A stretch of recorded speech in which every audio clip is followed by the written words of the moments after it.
Let's actually go into the mimer today. We did a nice little preview yesterday. Just flip up over here. Okay. Thanks, man. It's a crazy looking board right there. I can have a picture of that board. Gorments. You should have a handout like that. That'd be really All right, let's get into it. Pasach Eliyahu. So everyone hopefully remembers more or less what we did yesterday. This is where Chazara would be nice. If you had a Chazara in this Hasidus, oof. Yeah, what happened to that? That would be a geschmack. We didn't do anything yesterday, so I couldn't. Well, we did Pasach Eliyahu.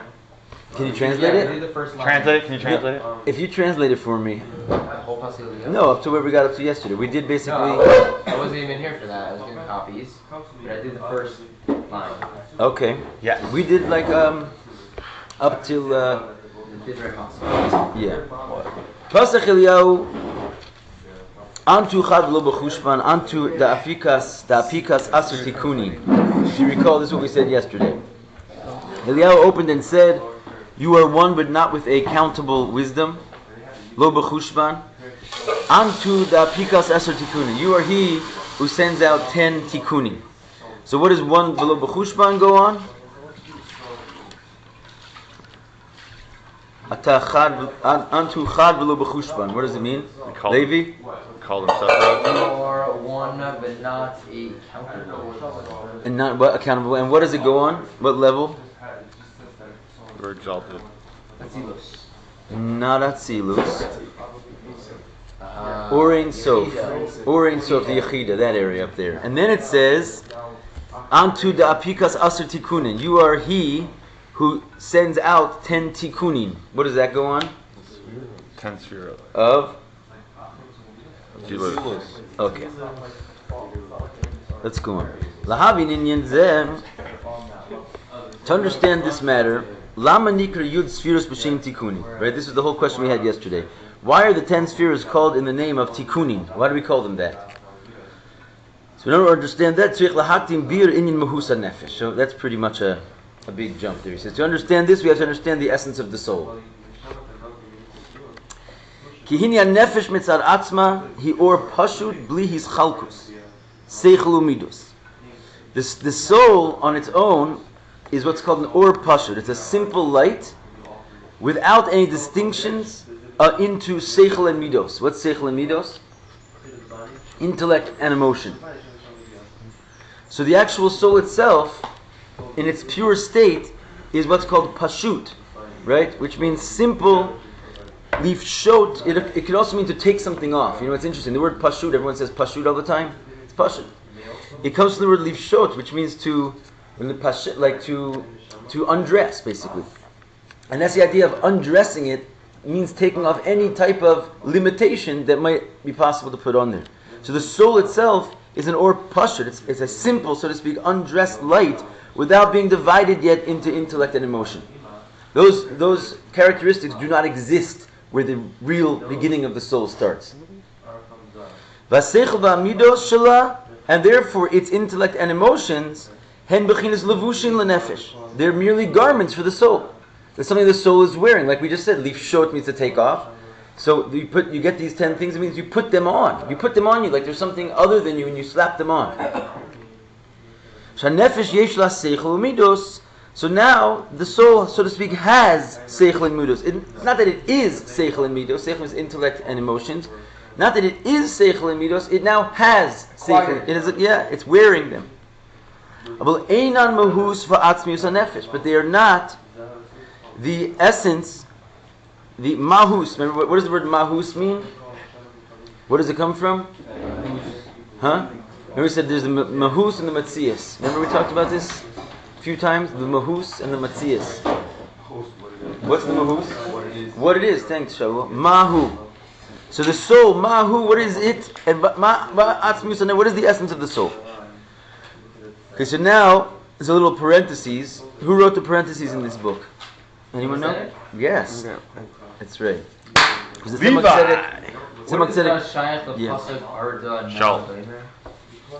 Okay, so Levi's talking about the very first, like top, the title. Underneath there's a little parentheses. Also, the parentheses there is also about the Tzemach Tzedek. And it's saying it's shaykh to the pasuk Erdana, which is a pasuk in Parshas Vayeira. But why does he say that? Because almost every mimer starts with a quote from the Chumash. Basically, throughout almost all the whole thing is a quote from the Chumash. So this one just starts Pasach Eliyahu. He's just randomly sort of explaining a Kabbalistic work called Pasach Eliyahu. Why does it have to do with Parshas Vayeira? Is basically what you're thinking when you start reading it.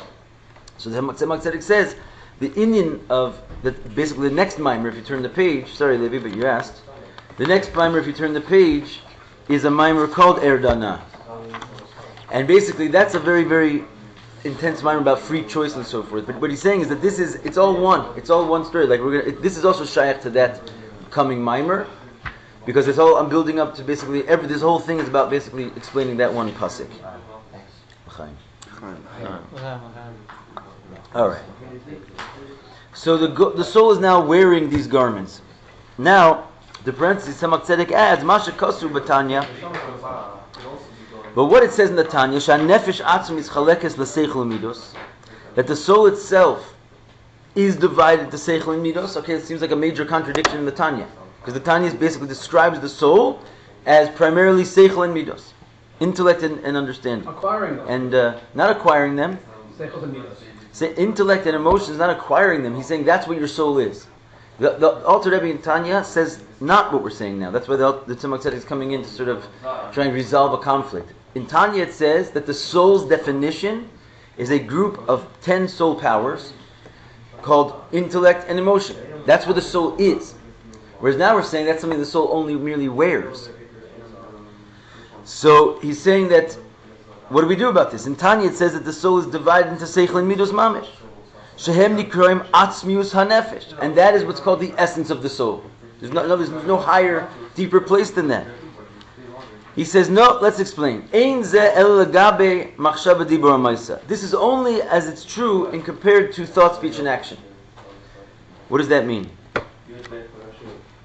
You got lost there? We're saying that in Tanya it says that the essence of the soul is already something which is divided into 10 soul powers. You came in late. We were saying that before that. You were here for that, yeah? So what does that mean? No. Oh, so we said before that the soul is basically the 10 spheres are called tikkunim, right? And we say, what does it mean that it has tikkunim? So we're saying that this is basically the idea that the soul before it there's an area of the soul before it has 10 soul powers. Right. So the Tanya it doesn't seem to say that. It says that the soul itself is a being which is defined by 10 soul powers. Right. So he's saying that when we say that what we say in the Tanya, that the soul is divided into 10 parts, that's only legabe machshava dibur ha'maisa. That's only in comparison to thought, speech, and action. Anyone figuring this out? What does that mean? Shehen levushin nifrodin mamish. Because thought, speech, and action are what's called separated garments, mamish, memuhus hanefesh. There's something other than the very entity that the soul is made out of. Shehen bebechinas biyah. They're at the level of Bri, Yitzir, and Asiya. Okay, there's a lot going on here. So, alright, let me tell you outside, then we'll hopefully read it again and see it inside. What we're saying is like this. When we say that the 10 spheres of Atzilus... Were you going to finish that sentence? Yeah. Oh. When we say that the 10 spheres of Atzilus, or the 10 spheros, as it were, is the essence of the soul, it's not really true. It's only true in a relative sense. In that... in compared to other parts of the soul, which are called its thought, speech, and action, which are mamish not a part of it, right? There's something extremely separate. They're an entity literally other than the soul. And even when the soul sort of holds them, you can't call them part of the soul. So compared to those three things, thought, speech, and action, then the 10 spheros are significantly and sufficiently part of the soul to even be called the soul itself. In other words, they're so fused together that we don't have any problem calling them the same thing. One, the soul is 10 spheros. If we're going to compare it to this thoroughly separateness of thought, speech, and action, so it's a comparative situation. Does anyone understand what I just said? That makes a lot of sense. That makes 100% sense. I mean, follow that? Not exactly. One more time. We're saying, okay, what's the problem with us? What's the problem with saying that the 10 soul powers is not the essence of the soul? Because seemingly we just got through saying in the mimer that there's a part of the soul which is exists before it even gets in touch with these 10 soul powers. It's pashut, right? It's undressed, and this is like sort of something other than it that's being put on it. The essence is putting on these 10 spheros is like a side act. It's not it. Secondary. It's not it. It's not the essence of the soul. Then in Tanya, it has no problem saying that the 10 soul powers that the soul is infused with is the essence of the soul, right? So how can you say here it's the essence of the soul, and there you're saying it's just a small garment that you put on? So we're saying that because we're talking comparatively. Compared to the thought, speech, and action, which are the 3 levels that come out of the 10 soul powers, they are so unbelievably distinct that compared to them, the 10 soul powers is based practically the essence of the soul, right? In other words, the soul is so united with its 10 soul powers that comparatively that's considered like one, and they're the same thing, versus the thought, speech, and action, which is clearly and utterly something separate from the soul. So therefore, compared to it, we have no problem saying that the 10 powers are the actual essence of the soul. Does that make sense? You sure? What is it saying in the Mimer? The Mimer says that there's something higher than the 10 soul powers. The Tanya says that the soul is the 10 soul powers. So he's now resolving that issue, and he's saying it is the essence of the soul only compared to the thought, speech, and actions, which are thoroughly not the essence. What is higher than the soul powers? The essence of the soul. Oh. Well, that's the thing. That's the question. What's called the essence of the soul? Is it what's higher than the soul powers, or is it the soul powers themselves? And the soul as it is as the soul powers. So we're saying, in truth of all truths, it's really what's higher than the essence, than the soul powers. That's the true essence of the soul. It doesn't even have soul powers. Right. But in some way, we're not afraid to call the soul powers the essence of the soul, because compared to thought, speech, and action, which are extremely, definitely not the essence of the soul, they're disconnected entities that the soul just sort of like holds on to, like clothing, then compared to them, then the soul powers are in fact called the essence. For them. Right, comparatively. So let me give you, now he gives an example. There's a few juicy tidbits in here. I was going to say it outside, I'm finishing my sentence now. I was going to say it outside and then we'll read it back inside. He relates this to the idea of that they are called levushim nifrodim mamish. What does levushim nifrodim mamish mean? Something really. That they are literally clothed. Levushim nifrodim.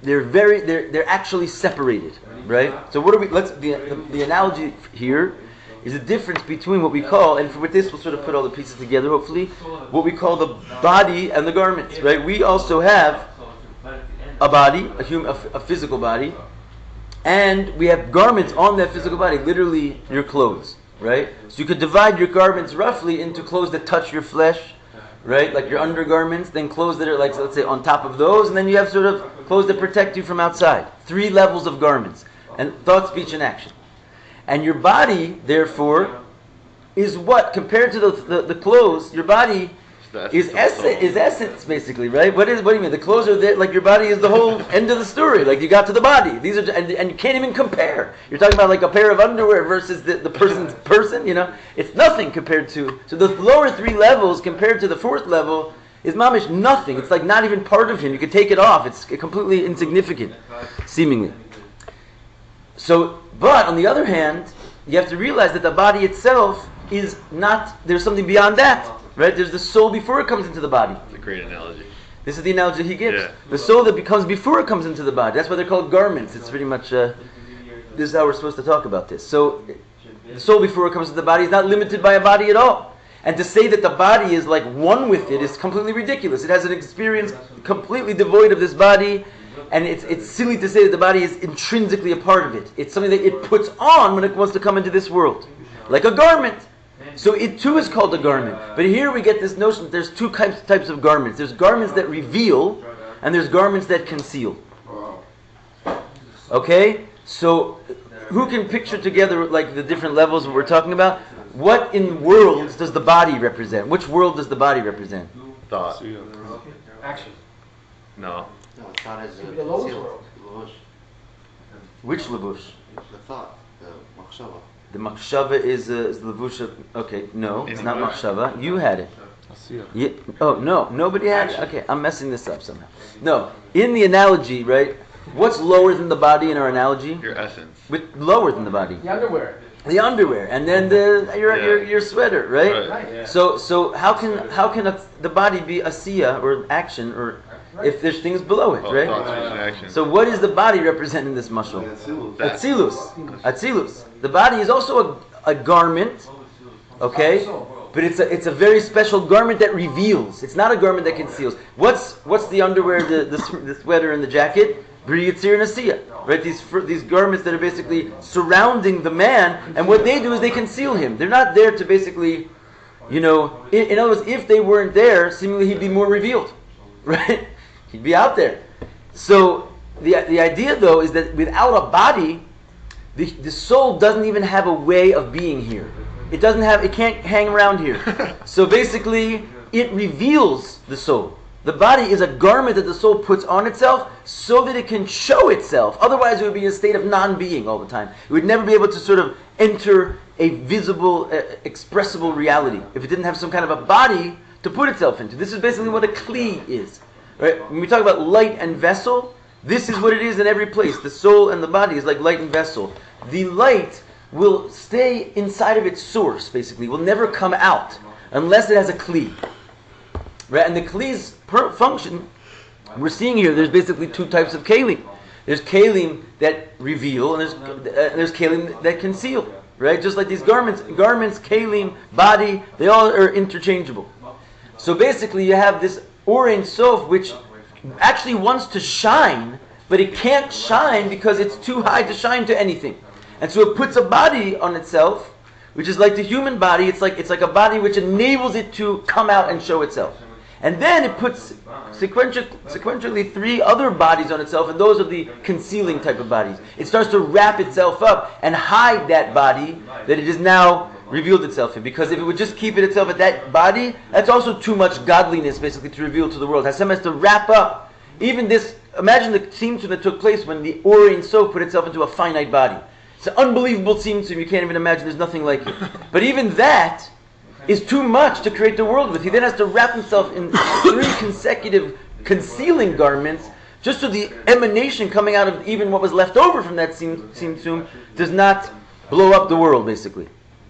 You following all this? Yeah. We see Adam was an embodiment of that? Mm-hmm. You can say that. What were the three? That's why there's a whole thing with his garments, right? First he was undressed, right? Then he got dressed because of the sin. So it's like a certain level of darkness. Exactly the concept there. What were the three concealing? And if you don't mind me just saying one more point, like his clothing was first like a fingernail type of like see-through. Translucent. Right. So that's what is that? That's like when things were good, which means he was able to take the outer garments and shine them up so much that you could see the body coming right out of them. That's the idea of refining the world. Whereas when he sinned, he had to sort of put dark garments on him so because he couldn't see God anymore. Couldn't see the man. The man. What did you say? What'd you say? What were the three concealing? Thought, speech, and action. Oh, did everyone get that? That's thought, speech, and action. Right? We're talking about physical garments, but in the soul level, this is called thought, speech, and action. In other words, So action would be a siya. Action is a But siya. it's really the highest. You see, we got that on my completely illegible board here. A siya is action. See that? Exactly. And Yetzira is speech. Bria is thought, and those are garments. It's all right there from yesterday. There it is. Is technically the soul like some sort of garment as well? Wait. You mean the soul, even the soul before it comes to the body? Technically, it's a Yes, garment. yes, it is. What does it say Because above speech? Yeah, it is. Ruach? I don't want to enter that right now. What does it say above speech? Ruach? Yes, Ruach. Because there's 5 levels of the soul. Nefesh, Ruach, Neshama, Chaya, and Yechida. Okay? So if the soul is pashut, Yeah. in a sense, Yeah. what distinguishes the Jewish soul from the goy soul? They don't have one. Straight up. So But in other words, so are they're... they- No, it's... So are they animals? Well, the idea is, no, they have a soul. Somehow. But they don't have a soul from there. Are you joking? Their soul... See, there's certain things that happen for the first time. Bri, Yitzir, and Asiya are like these things that Hashem sort of makes... Yesh ma'ayin, something from nothing that really was never there before. It's such a low level that it didn't actually surface until sort of a later stage or at some point. I don't know, this is like the whole miracle of that Hashem actually makes things like the world of Bria after the Tzimtzum. after the Tzimtzum, something which is sort of other than God, kiviyachol, so to speak, starts to happen. Okay, right on. It's all God. But I'm saying this is what happens. It's called the Bria, right? Think of the words of Atzilus and Bria for a second. What do the words mean? Atzilus means an emanation. It's an emanation of the same person. There's no two things there. There's the thing and his emanations. It's still all one. So Atzilus is that world. Even though he's come into a body, as we just said, but it's not something other than God. That mistake is not even possible to be made. It's an emanation of God. He just decided to sort of collect himself into some sort of 10 spheros thing. Then you have the Bria, which is this is something that is now made, which is not God. That's what it means. Like the creation comes out, it's something else, and that creation gets formed, and then the creation gets made. So it emanates from Bria, or comes down into Bria and emanates? It has to come from somewhere. Are you saying it starts out of Bria? For that? Yeah, that's the wondrous, crazy thing about Yesh Ma'ayin. We're saying that it emanates from the top. It just has a gap. It has a gap. It has a gap. It has a gap. That gap is the most biggest miracle of the whole thing. Nothingness. That's like supernal man in the world of the sea. That's the biggest miracle, is the nothingness. What I'm just describing is supernal man, yeah. The eternal darkness. So the point is that the souls of the non-Jews, their so to speak makeup, what they are, what they come from, like what they are is this Bria. In other words, it's a sort of presentation of godliness which came later, as it were, and the higher elements of the soul of Atzilus and the Orient Sof, which existed, it doesn't express itself in them, right? It can't express itself in them. It doesn't come out of them. It's not their source, as it were. They come in at a later stage. Just like, for example, your speech, right? Or your thoughts, or your action. It's something. Put it like this: it's something that you send off your body, and it goes and has a different experience than you. Right? You make a little cup and you send it to the other world and it's still there. Which means your action, or you throw an arrow, your action, let's say throw a rock. You throw a rock and you put energy into that rock, which makes the rock go against its nature and start to fly. Why is the rock suddenly flying through the air? Because of you. You're in there. Mamish, you're in there. But what part of you is in there? Your leg is in there? No. Your nose is in there? Sorry. Being with the kids all the time. Anyway, what part of you is in there is like some unbelievably infinitesimally small part of you that, so to speak, it reduces you in no way. You are nonetheless you by having thrown a rock. Even though you put an energy into this thing which is clearly sending itself outside of your body and is not connected to you anymore and it never will be again, you're still whole. You've lost nothing. Right? So what is that thing that came out of you? It's like a nothingness, basically. But it's something is so insignificant that when it comes out of you, it doesn't even reduce you in any way. It's like an apparition, practically. So that is a tiny, tiny, tiny aspect of God, which is what's called the Bria. And it starts right there. Hashem made it right then. It didn't exist before because it existed in potential, like your words existed deep, deep in your soul, but they didn't actually exist yet. Right? When they finally come to existence, they present this like tiny nothingness level of godliness, and that's their beginning. So that's where the Bria comes from. That's why we're so incomparably higher than the Bria. That's not where we come from. We have something inside of us which comes from before that. We come from Atzilus. It sounds a little harsh, but this is the harsh reality of the situation. Jews. All nations of the world come from Noah and his family, though. No, it has nothing to do with that. That's all Gashmias. The idea that when Avram came along, a soul, what did Avram get with that mitzvah, right? He jumped up and pulled something down into the creation that was not in the creation before. That was the whole thing we said. He was able to elevate Gashmias with this new light. He put the godly soul into the world. You're right, before then it didn't really exist. Or maybe by Adam, by Noah, there was a few people that sort of had it, but it wasn't. So the gift of Abraham, what Abraham gave us, Mamish, Tati, is that because of him, we get that soul for free. We don't have to work for it. He had to earn it and pull it down from heaven. We are born with this thing. That's what a Jew is. And it's a place in us which is completely beyond the creation altogether. And it's actually much bigger. It's like the real story of who we are. This idea that we're caught up in this little reality is ridiculous. We're not interested in this at all. We're like aliens here. Chaim. All right, so now we understand what it means. The garments that are made to reveal, which is the world of Atzilus, the body, and the garments are made to conceal, which is the worlds of Bri, Yitzir, Nasiya, and or the clothing, or the thought, speech, and action. It's all one thing. Okay, so let's read that line again as promised, and we'll see what the words are. Let's see everyone inside. From the is that the body can actually hold that soul, right? That's a big time miracle. That's what shows you it's not even the Or Ein Sof, it's Pasha the essence. Because only the essence could put the Or Ein Sof into a finite place. So we're pretty much happy in this world. Just have to realize it. We got the essence with us. That nobody can say that. Come on. Yeah.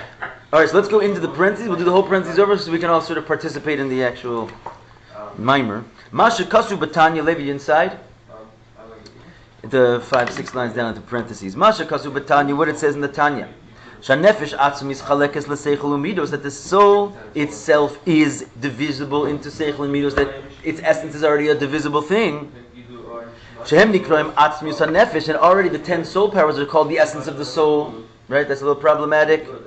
Ein ze el lagabi machshava dibur ma'aseh. We only say that's the essence of the soul, that it's so one with the soul, compared to thought, speech, and action, which are completely separate from the soul. Does that line now make more sense?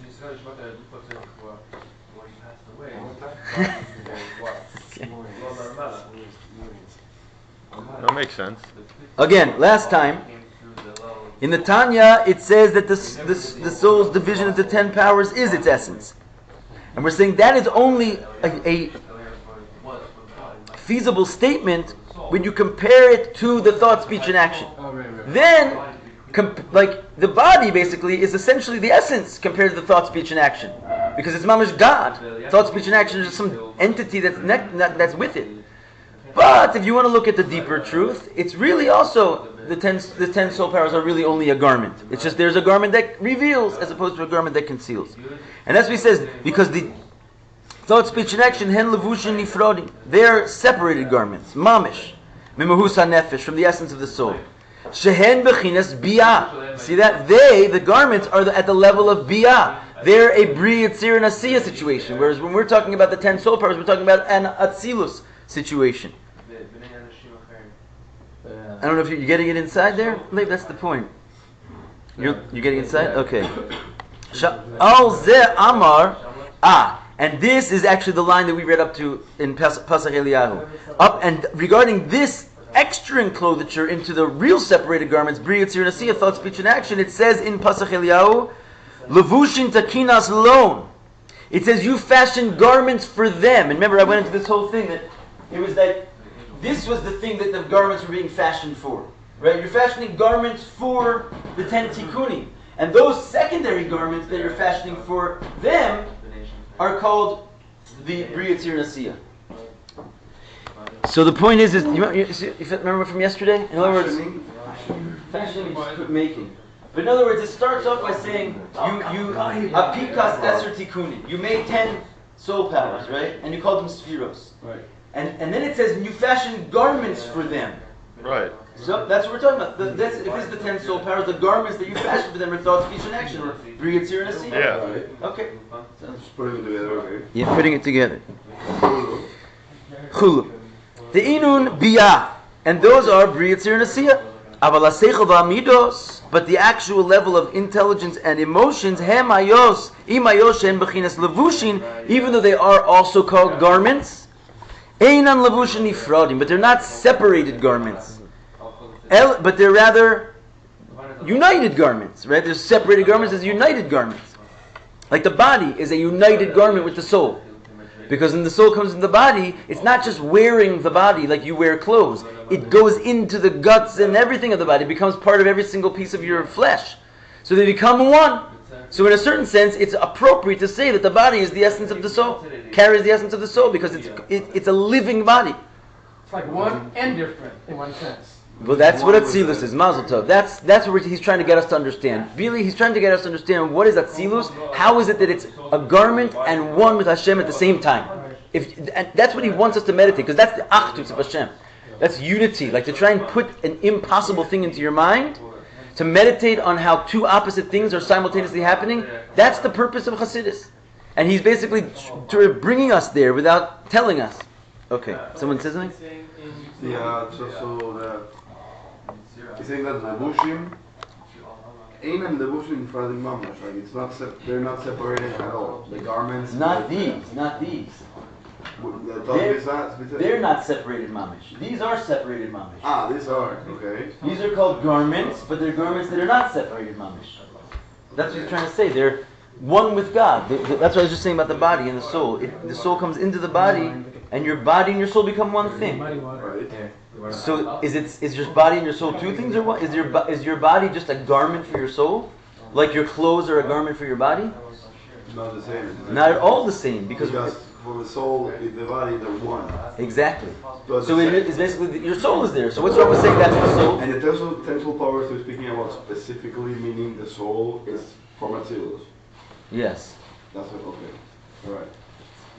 So thought, speech, and action are separate in a way. Mamish separate, in a way. That's the contradistinction between them and the ten sphere.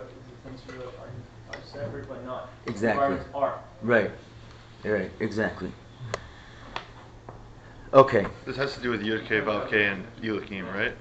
And the Tzimtzum and like all that. Yeah, Yud K Vav K is like at the top, right? But then this is Yud yeah. K Vav K, and this is the crown of the Yud. Oh, okay. It's the crown that comes on top of the Kesser. So you have the 5 levels of the soul here, which correspond to the Yud K Vav K, and then the Yechid is like above Yud K Vav K. Yeah. You're not asking enough questions. You're sitting behind me. Machshava Dibur Ma'aseh, Yeah. It's a levush, it's a spiritual thing. Mm-hmm. Goyim also have Machshava Dibur Ma'aseh. What do you say? Goyim, yeah. Goyim, okay. Also have a Machshava Dibur Ma'aseh. For sure. When we talk Where's it about coming from? because What does it mean? when you say spiritual, What does that mean? no, what I'm saying like this. When you say spiritual, when I said that the bria comes out and it's like speech that comes out of your mouth and it's like nothing. Well, I'm saying when I Jews say have it's thoughts, Machshava Dibur, it's corresponding one of the elements, right? Bria is Every- machshava. Dibur is Yitzira, right? And action is Asiyah. And by the end, it's where does that stem from? In other words, what do you mean? Where does it stem from? I'm not sure what you mean. By us, it's coming from Bria, Yitzira, and Asiyah, right? By also from them. In other words, once you But they don't have a soul. they have a soul, but they don't have a soul from before the tzimtzum. Their soul sort of begins, as it were, They're from the breath, from what exits Hashem, kiviyachol, Which is? Bria, Yitzira, and Asiyah. uh, Bria is the first exiting. It's like thought. Like thought is not So really you're you. saying basically that Yeah. It seems like you. So Yeah. let's talk about And your speech, theta. which is mamish. It goes out of your mouth. Speech is something which exits. Wait, so we're saying that What's that? Oh, sorry. They come from? Yeah. Where does that come from Bria? That's not it. That's just that every one of those worlds has 2 parts. It has its klippa element and its kedusha So element. they also could come from one of the. They also for other sure parts come from one of those those worlds. worlds. Yeah, everybody comes from the higher worlds. You don't just get into the physical body straight. You're like some kind of a picture, screenshot, as it were, from some world, some place, and you get put in your body. You know, like with those properties. I'm not sure I read it, but you should say it. It says the Jewish soul is part of the Creator, and then when Creator spoke, then He did creation, which Right. is human or animals, plants. Right. And they're part of the creation. We're part of the Creator while He was So speaking. they say think twice before you speak it. Okay. so that means Yeah. only so they don't have Twice the before you suddenly speak. the Chai and Yechida, that's only part of the The goyim have like a chaya, it says, but not you. and not yechida. One place I even saw that it says there's a yechida by the klippas. But I mean, be'etzem, when we really mean chaya and yechida in terms of like beyond the world, atzilus, and yes, they Right, don't even that's have that. Okay. They have some kind of like a klippadic version of what we have called the chaya and yechida. But it's a klippa. It's just a mirage of the real thing, right? So it's not really from those same places. If it was, like, they'd have the same powers of Mesiras Nefesh and sort of eternality, you know? They have a certain type of Mesiras Nefesh. You see that they kill themselves, right? No, I'm serious. That's their chaya, right? They have like this, they have a level of abilities that comes out, which is more important than their own revealed powers, and they're willing to spend their revealed powers for some higher place in themselves, which, right? The difference is the higher place in themselves. It's like it's really not a higher place in themselves. It's for reward. They're doing it because they think they're going to get a nice piece of candy, either money or honor or something like that. So therefore, it doesn't really come from those high places beyond the world, where like true selflessness can just come out of a Jew because it's God speaking. So they're not come from there. So when they portray those types of traits, it's not really from that place of like altruistic, godly self-sacrifice and shem shamayim. It's basically just like a very on steroids version of self, right? Because they're doing it for themselves. They can't claim they're doing it for a higher power, you know? Not like, and convince anybody about that. Maybe a few crazy college campus kids. But anything a Yid does is for Hashem anyway?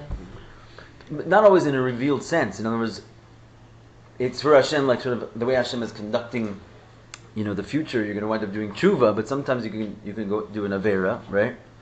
Says for that. Okay, so besides for that, yeah. I mean, but again, if you're not doing it from that place of the Chai and Yechida, you're not like sort of accessing it, then it's only externally, like, it doesn't have that level of true bittul in it, you know? You're not bringing that out of yourself. You have it, you're just not like dusting it off and making it come out. So ultimately, even if you don't dust it off and make it come out, you're still serving Hashem with a sort of hidden love. But the idea is to like be like that, you know? Bring it out. When you're doing a talk show, and you're asking like a rabbi, a priest, and all these people, what's the benefit of selfishness? Right. And you got to the rabbi, and he said, the question is the benefit. Why is it a benefit? Right. The question is selfishness. Right. All right, let's go on.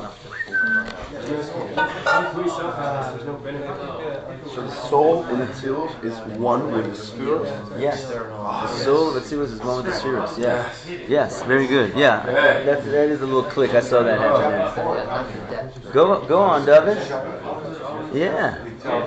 Everything they do is Oh, that's already. Yeah. Okay. All right, let's settle in, boys. Rom, can you keep it down over there, man?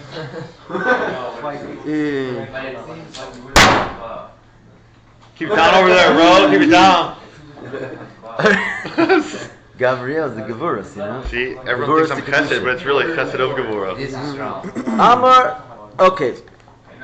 Aval Seichel V'Amidos, we're in the parentheses. Ima Yoshem B'chinas Levushin, even though they are garments, Ein Levushin Lifradi Mamers, they're not separated garments, the intellect and the emotions, they're the 10 soul powers. Ela Kamo B'chinas Kelim Datzilus, but they are exactly like the vessels of Atzilus. Right?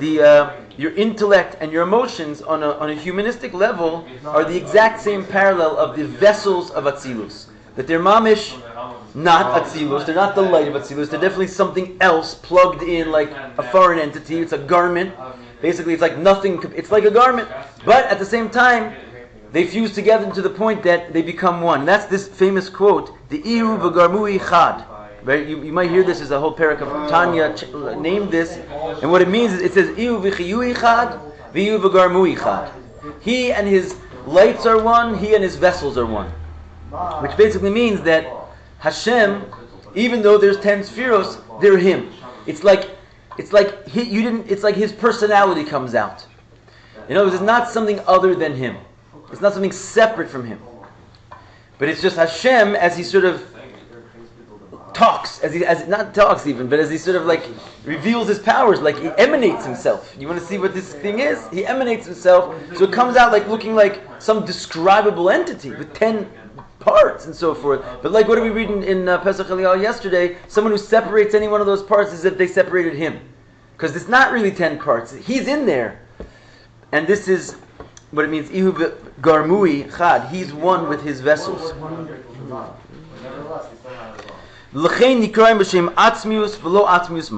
And that's why now he concludes the Tzemach Tzedek, they're called by the name essential, but they're not essential mamish. So this is the whole thing, which basically is like making like a little note on the Tanya, basically. He's like, by the way, the whole Tanya, which you never heard this before, and here the altar is bringing it out in Torah Or, this is how it works. In the Tanya, when it talks about the soul, even the soul's essence, it talks only as high as, let's say, the 10 soul powers. Okay. This is why it is called Atzmius. In other words, the Atzilus is called Atzmius, or the Seichel and Midos are called the Atzmius, but it's not Atzmius mamish. Wow. I don't get it. Really? Wow. You never know what's going on out there. It up and down to simultaneously one and different. Yeah. Right. It's just like a drop down. You start with 1 and then it goes to 10 and then it goes to 30, but really you're tracing it back up. It's all 1. It's all 1. It's like the oceans. It all comes from the same spot. It is, but like water. He's trying to see. You're 100% right. He's trying to say the subtle distinction between the different types of Like oneness. Bina breaking it down. Yeah, in when you between, get to like after Atzilus, it's not. You can go as far as to say it's not even one anymore. It's like something happens where Hashem exits himself. That's what it is. He exits himself. Like the whole idea is the speech. That all of a sudden Hashem. Why do we call it speech? We're trying to find the perfect words. The Kabbalists found the perfect words. Why do they call it? How dare they call it speech? Almost that something comes out of Hashem. Where does it go? It comes out of Him. How does that happen exactly? You went out of Hashem? It's like, what does it mean? So that's a major distinction when it comes to the oneness of God. You're talking about different levels of the oneness of God. Some kind of place where it doesn't seem like God is even one anymore. Like can see darkness within darkness. You're saying is that like here? For most the people. Tanya, it says Atmius and not Atmius Mamash? No. The Tanya says. Everywhere This is the Tzemach Tzedek basically explaining why, even though it says the 10 soul powers are called Atzmius in the Tanya, they're not Atzmius Mamish. Right. But the Alter Rebbe didn't refrain from using the word Atzmius because they're basically united, and in a certain sense you could call them Atzmius. So isn't Atzilus like kind of like an in between what's above Atzilus and Bia? You have never said more true a thing in your life. Right. Okay. Can you say the truth one more time? Yeah. So that's the biggest. It's like a Atzilus is kind of like an in between because like above Atzilus, it's obviously it's all whole thing it's all No, it's even more. It's And just then- oneness. Yeah. Like, oneness, it's nothing to separate it, nothing to like yesh it out, And then Bia, it becomes yesh, so you can say. With Atzilus, it's like in between, it's not yesh, but it's not completely, it's like in between, it's like. yeah. But It's called a mamutza. In other words, this is a big thing. In fact, a mamutza means an intermediary, right? And ultimately, this is what we basically say that the Torah is also the same thing. Moshe Rabbeinu is the same thing. This like catching on to this thing where, do we really mean that like God is in a mitzvah? Like when we do that, we say that all the time. We really mean that? How is it possible? of course. It's a physical thing. Isn't that idol worship in some way? God is in the temple, right? Same thing. The Torah, the temple. There's certain like homes for God. And what is that? Right? It's exactly what he just said. It's a mamutza. It's a place where it's a thing and it's not a thing at the same time. It's Moshe Rabbeinu who's like that. He's a man and he's not a man. Ish ha'elokim. Right? Beis HaMikdash is a building and it's not a building exactly because if you go in there, somehow there's no space in there. Remember that whole thing in the the measurement. What building is there? There's no space. So it's these two things together, and that's basically what it's all about. That's why we're saying that God is in the details, because that's where it's a garment that reveals. It's not something other than Him. It's not a garment that conceals. It's a garment He puts Himself into to actually enable Himself to be grasped. Like the soul puts itself into a body so you can hold on to it. Hashem puts Himself into the spheros not to make an other, but so that He can have a body and be held on to. Have a temple, have a Moshe, have a Yid. No. Like You're a piece of God, mamish. There was that was a divine experience. Guf kadosh, it says. But like as you explain it downwards, in reality though, it feels like when he's saying it's all one and then it's separate, it feels like it's separate. But we all know, even in this lowest world, that there is only God. So that's the Yid. That's what the Yid does to this place. The Goy is, so to speak, like I said, he's created from this place of separateness. It's bechlal not in his deepest subconscious the feeling that we have that this is all one. Because that doesn't happen. He doesn't come from there. So that's the whole point of a Jew. We're like this small little group of sort of messengers that come with the message of the higher place. We're like, no, even down here, it's not what it appears. Oh, so the oneness that they feel, people, I feel everything is one. They feel the oneness of a spiritual world. Of nature. Yes. Of the creation, nature. Right, yes. Nature, plants, animals. Yes. This is the oneness they get. There's certain like harmony and beautiful godliness in the nature In itself. nature. Right. But it's just Which is speech. true. It's It's just God, the speech yeah. of Hashem. It's just the work of His hands. It's not even Him, Bechlal. You know what I mean? Eli made a good example. He said that going were like very good trained Labor dogs. No, so I mean, it's just, that's what Asi Spiegel is always saying about like the current conflict and everything. He's always saying like it's mamish nothing. Like if we wanted to, we could just take care of this in 1 second. Like we're on a different, we operate from a different place. Why we're not is like crazy, because we let ourselves like think in this reality of. Yeah, it's very interesting. Anyway, we gotta rise up, Yidden.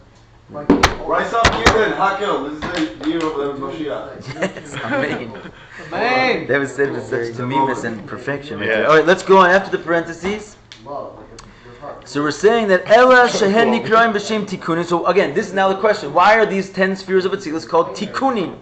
They're called by the name Tikunin. Shanefesh mistakenes umislaveshes behen, because the soul gets fixed, right? The word and invests into them. It's very interesting. This is not only is it not separateness, but it's a fixing for the soul. This idea of Hashem coming into the world of Atzilus, he calls it tikunin. Like he made a little sharper move there than if it was going on before. He fixed something, because now he's got both things.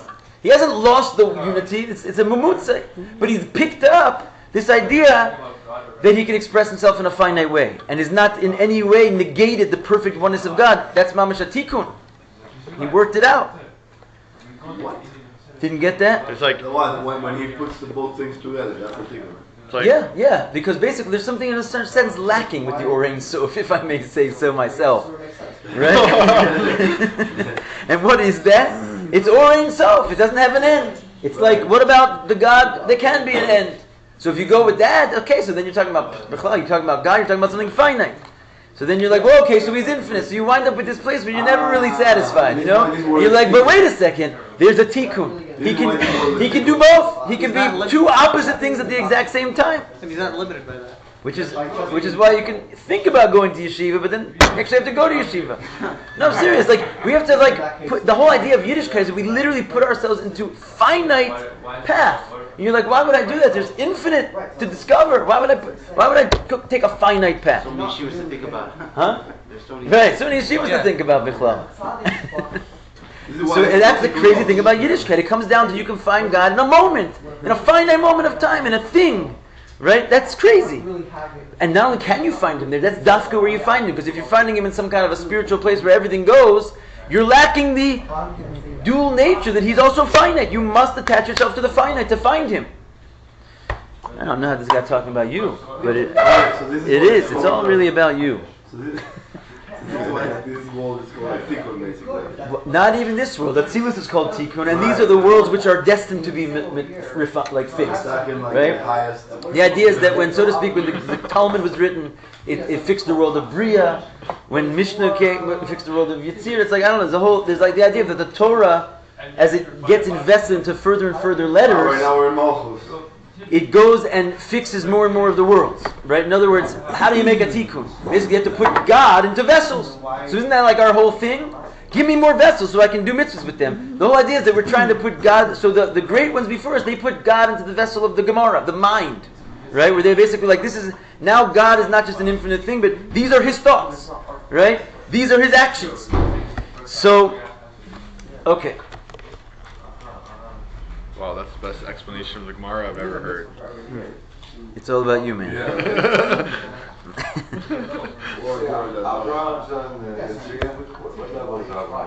Avram, he started off in Bria. He was part of the separate creation, and he elevated access, so to speak, Atzilus. I mean, in a certain sense, Avram represents the sphere of Chesed of Atzilus. So it's hard to say that he's in Bria.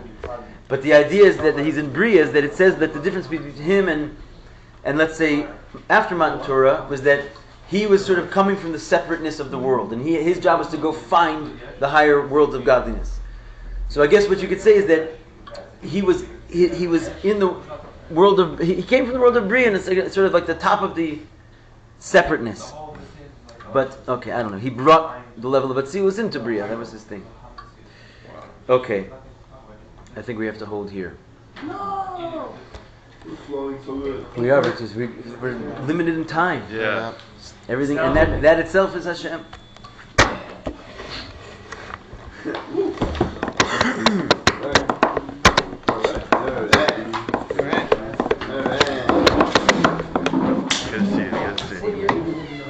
happening? What's the hold up? Just having second I want to live here, but I don't want to live here, you know? You gotta go into the vessel, man. Climb into the vessel. That's where Hashem is.